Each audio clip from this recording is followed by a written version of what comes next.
जय हिंद दोस्तों। तो आज हम इस वीडियो में जानेंगे मुगलों के बारे में। मुगल से रिलेटेड आज हम जानेंगे। तो कोई पूछ देता है कि मुगल बताओ, मुगल कहाँ से आए थे, मुगल के पहले शासक कौन थे, वो भारत पे कितने वर्षों तक शासन किए थे। कोई पूछ देता है और ये क्वेश्चन भी ज़्यादातर ये एनटीपीसी, रेलवे, यूपीएससी, बीपीएससी में ये क्वेश्चन पूछे जाते हैं। मुगलों के बारे, मुगलों से रिलेटेड ये क्वेश्चन पूछे जाते हैं। इनमें से बहुत सारे क्वेश्चन मुगलों में से आते हैं। तो उन्हीं में से हम आज थोड़ा बहुत जानेंगे मुगलों के बारे में। मुगल कौन थे और कहाँ से आए थे। तो ठीक है, तो सबसे पहले हमें जान लेते हैं मुगल कौन है। ठीक है, सबसे पहले हमें जान लेते हैं कि मुगल कौन है। मेरे भाई, मेरे दोस्त, तो मुगल दो महान शासक वंशों के वंशज थे। अगर मेरे दोस्त, अगर कोई पूछेगा मुगल कौन है, तो मुगल आपको बता देना है मुगल दो महान शासक वंशों के वंशज थे। कितने? तो मुगल दो महान शासक वंशों के वंशज थे। अब कौन कौन दो महान शासक थे, तो चलिए देखते हैं। तो मुगल यहाँ पे लिखे हम, मुगल दो महान शासक वंशों के वंशज थे। वंशों का वंशज मतलब समझते हैं आप लोग? वंशज मतलब होता है पीढ़ी दर पीढ़ी चलते रहना। जैसे मेरे दादा से मेरे पिताजी हुए, मेरे पिताजी से मैं हुआ। अब जब मेरी शादी होगी तो मेरे से जो बच्चा होगा उसी को हम लोग बोलते हैं वंशज। ठीक है, उन्हीं को हम लोग क्या बोलते हैं? वंशज बोलते हैं। तो मुगल कौन थे? अगर कोई पूछ देगा तो मुगल क्या है और कहाँ से आए थे, तो मुगल को आपको क्या बताना है? तो मुगल दो महान शासक वंशों के वंशज थे। तो माता की ओर से मंगोल के शासक, माता की ओर से मंगोल के शासक चंगेज खान थे। माता की ओर से मंगोल के शासक थे। कहाँ के शासक थे? कोई पूछ देगा चंगेज खान कहाँ के शासक थे, तो मंगोल के शासक थे। तो कौन थे? तो चंगेज खान, जो चीन और मध्य एशिया के बीच का जो एशिया था, हम लोग एशिया में रहते हैं, एशिया महाद्वीप में रहते हैं। ठीक है, महादेश में। तो कोई पूछ देगा चंगेज खान कहाँ पे शासक करते थे, तो मंगोल के शासक थे। और चंगेज खान चीन और मध्य एशिया के कुछ भागों पर अपना शासन राज करते थे। के उत्तराधिकारी थे माता की ओर से। किसकी ओर से? हम पहले बता दिए थे, मुगल दो महान शासक वंशों के वंशज थे। तो पहला महान शासक कौन था? चंगेज खान थे। तो चंगेज खान कहाँ के शासक थे? चीन और मध्य एशिया के कुछ भागों पर अपना राज करते थे, के उत्तराधिकारी थे। ये पहला शासक कंप्लीट हो गया। अब दूसरा शासक है, ये तो था माता की ओर से। अब ये है पिता की ओर से। तो पिता की ओर से कोई पूछेगा बताओ मुगल में पिता की ओर से सबसे पहला शासक कौन था, तो आपको बता देना है, घबराना नहीं है। पिता की ओर से ईरान और इराक, वर्तमान में है तुर्की। ठीक है, ईरान और इराक एवं वर्तमान में तुर्की के शासक जो थे उसका नाम था तैमूर। कितना इजी है। तुर्की के जो शासक थे उसका नाम था तैमूर।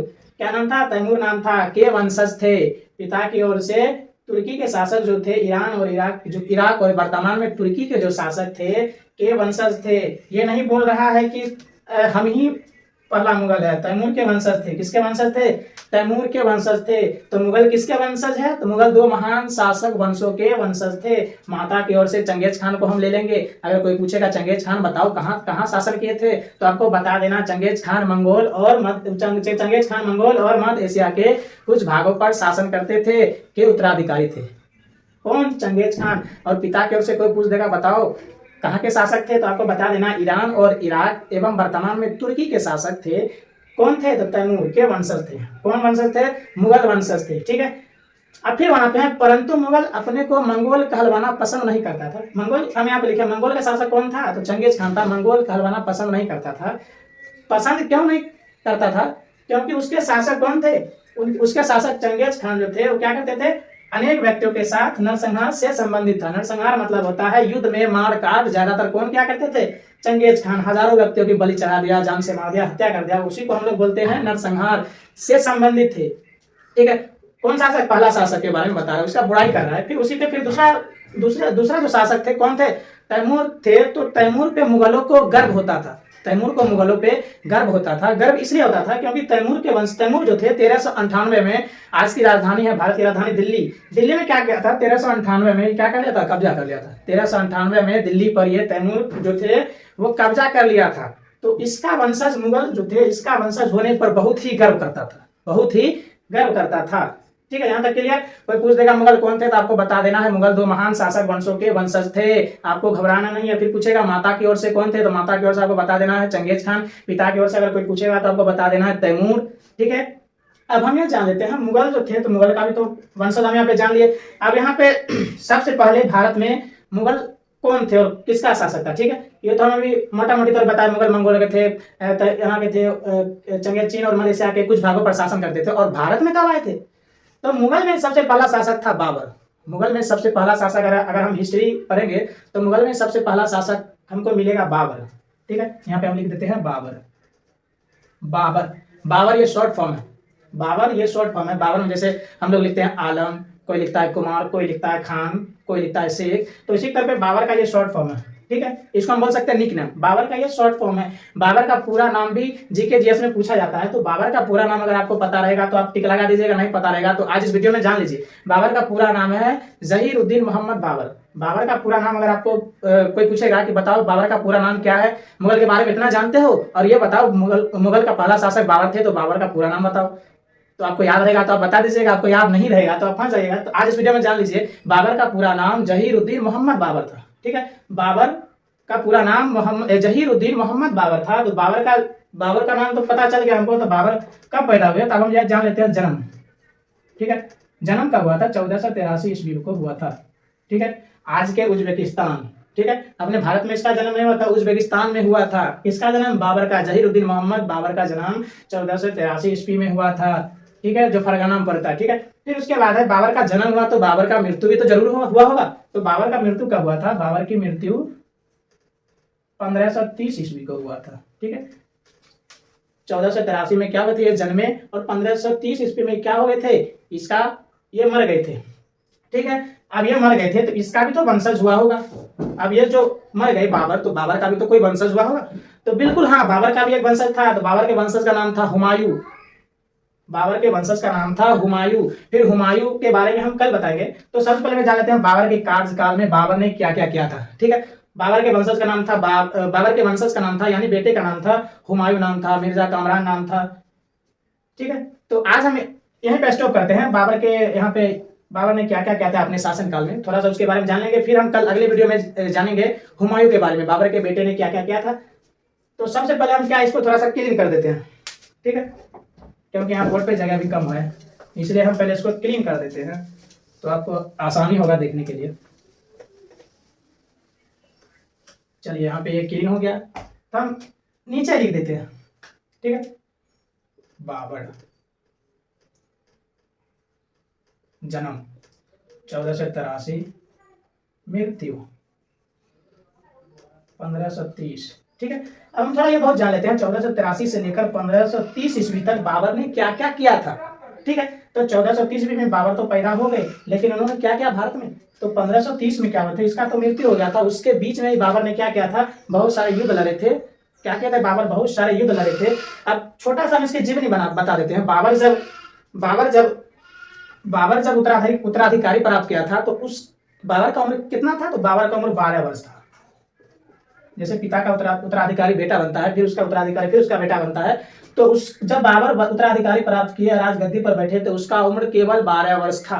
कितने वर्ष का था? केवल 12 वर्ष का बाबर था, तो उत्तराधिकारी प्राप्त कर लिया था। ठीक है, तो फिर मंगोल के शासक क्या किए थे? इसके राजगद्दी को युद्ध में लड़ते लड़ते इसको हटवा दिए। फिर 1504 में काबुल की लड़ाई में, जब आप हिस्ट्री पढ़ेगा तो आपको पता चलेगा, फिर 1504 में काबुल की लड़ाई में राजगद्दी पर कौन बैठ गए? फिर बाबर बैठ गए। इसका छोटा सा मैं जीवनी बता रहे बाबर के बारे में। तो बाबर 12 वर्ष की उम्र में राजगद्दी पर यानी कि उत्तराधिकारी बने थे, राजगद्दी पर बैठे थे। फिर 12 वर्ष के बाद क्या हुए थे? इसको राजगद्दी से हटा दिया गया था। क्लियर?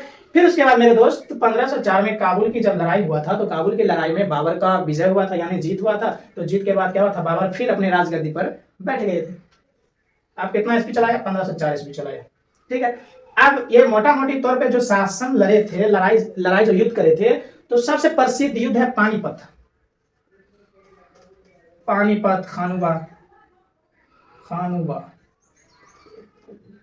खानुबा का युद्ध हो गया, पानीपत का युद्ध हो गया। ये सब क्या है? इसके लिए बहुत ही प्रसिद्ध है।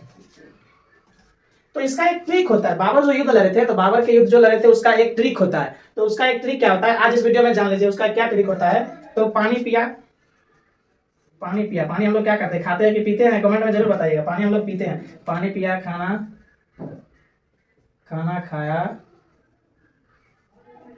चांद पर गया और मर गया।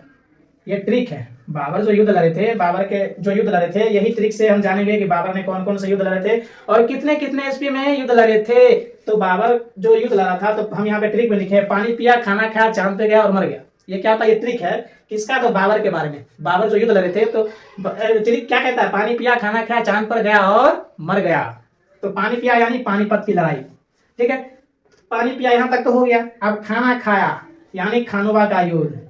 थोड़ा बहुत मिल रहा है, पानी पिया खाना खाया। अब चांद पर गया मतलब क्या था, चंदेरी की एक लड़ाई हुई थी। चंदेरी की लड़ाई, चांद पर गया यानी चंदेरी की लड़ाई हुआ था और मर गया, यानी 1530 में राम राम सत्य हो गया। किसका, बाबर का। 1530 में बाबर की मृत्यु। अब हम जान लेते हैं पानीपत में किसके साथ युद्ध लड़े थे, खानवा में किसके साथ युद्ध लड़े थे, चंदेरी में किसके साथ बाबर ने युद्ध लड़े थे। तो पानीपत 1526 ईस्वी में, खानवा 1527 में, 1528 में। ये सीरियल से है। ये ट्रिक आपको अगर याद रहेगा तो ये तुरंत बन जाएगा। ये ज्यादातर क्वेश्चन पूछे जाते हैं। और 1530 में मृत्यु, किसकी मृत्यु, तो बाबर की मृत्यु। पानीपत का युद्ध हुआ था 1526 में। किसके जीवनी काल का है, बाबर के जीवनी काल का। तो 1526 में बाबर ने पानीपत में इब्राहिम लोदी और उसके समर्थक जो थे, उसको समर्थक यानी साथ देने वाले जो थे, उसको पानीपत में बाबर ने हरा दिया। कितने ईस्वी में, अगर कोई पूछेगा पानीपत का प्रथम युद्ध कब हुआ तो आपको बता देना है 1526 में। कोई पूछेगा किसके किसके बीच हुआ था तो आपको याद रहेगा तो आप बता दीजिएगा इब्राहिम लोदी और बाबर के बीच हुआ था। और इसमें जीत किसकी हुई थी, तो बाबर की जीत हुई थी। फिर उसके एक साल बाद यानी 1527 में खानवा का युद्ध हुआ था। खानवा का युद्ध पूछेगा किसके साथ हुआ था और कितने ईस्वी में हुआ था, तो खानवा का युद्ध 1527 ईस्वी में हुआ था। और राणा सांगा और उनके समर्थकों के बीच हुआ। उनके समर्थकों के को कौन हराया था, बाबर ने हराया था। पानीपत का युद्ध इब्राहिम लोदी के साथ हुआ था, किनके बीच, बाबर के बीच। खानवा का युद्ध राणा सांगा के साथ हुआ, किनके बीच, बाबर के बीच। अब चंदेरी का युद्ध किनके बीच हुआ था, चंदेरी के समर्थकों को कौन हराया था, तो बाबर ने ही हराया था। फिर बेचारा क्या क्या 2 साल आराम किया, फिर उसके बाद 1530 में राम राम सत्य हो गया। तो यही है जीवनी, बाबर की जीवनी। और इसमें एक बात और है, जो आज हम लोग गोलाबारी बारूद का हम लोग प्रयोग करते हैं, तो सबसे पहली बार युद्ध में बाबर ने ही भारत में इसका प्रयोग किया था। ठीक है, 16वीं शताब्दी में बाबर ने ही गोला बारूद का प्रयोग किया था अपने युद्ध में। क्लियर। तो आई होप कि थोड़ा बहुत आपको वीडियो अच्छा लगा होगा। तो बाबर तरह से और हम बता देते हैं। कोई पूछेगा मुगल कौन थे, तो मुगल 2 महान शासक वंशों के वंशज थे। पिता की ओर से तैमूर के शासक थे, माता की ओर से चंगेज खान थे। चंगेज खान को क्या करते थे, अपना उत्तराधिकारी नहीं मानते थे मेरे दोस्त। फिर बाबर का जन्म हुआ। फिर बाबर का जन्म हुआ, जन्म होने के बाद क्या हुआ, अनेक लड़ाइयाँ लड़ी, ट्रिक के माध्यम से मैंने बता दिया यहाँ पे। फिर उसके बाद मृत्यु हो गया। तो बस आज के लिए इतना ही। कल फिर बताएंगे हुमायूं के बारे में। बाबर के जो बेटा थे, बेटा का नाम था हुमायूं। ठीक है, तो कल हुमायूं के बारे में बताएंगे। इसी की तरह मुगल के बहुत सारे हैं। बाबर का बेटा हुमायूं, हुमायूं का बेटा अकबर, अकबर का बेटा जहांगीर, जहांगीर का बेटा शाहजहां, शाहजहां का बेटा औरंगजेब। तो औरंगजेब तक हम लोग चलेंगे। तो अभी हम फिलहाल बाबर के बारे में छोड़ देते हैं। लेकिन उससे पहले एक और हम ट्रिक आपको बता देते हैं। वीडियो खत्म करने से पहले मैं एक और ट्रिक बता देता हूँ। मुगल को याद करने का सबसे आसान तरीका है भाजसा, VHAJSA। ठीक है, भाजसा। मुगल को हम सब याद करने का एक ट्रिक होता है। जैसे पानी पिया खाना खाया चांद पर गया मर गया, उसी तरीका एक इसमें ट्रिक होता है मुगल को याद करने का। कोई पूछेगा बाबर बेटा का नाम क्या था, हुमायूं। फिर पूछेगा हुमायूं बेटा का नाम क्या था, याद रहेगा तभी पता चलेगा। अगर याद नहीं रहेगा तो ये ट्रिक आजमा लेना है। तो ये ट्रिक का नाम क्या है, भाजसा। B से हो गया बाबर, H से हो गया हुमायूं, A से हो गया अकबर, J से हो गया जहांगीर, S से हो गया शाहजहां और A से हो गया औरंगजेब। तो ये क्या होगा, ये ट्रिक आपको आजमा लेना है, भाजसा। मुगल के जितने भी शासक थे सब इसी में चला आएगा। ठीक है, तो मिलेंगे अगले वीडियो में। बस आज के लिए इतना ही। धन्यवाद, जय हिंद, अपना ख्याल रखें। वंदे मातरम।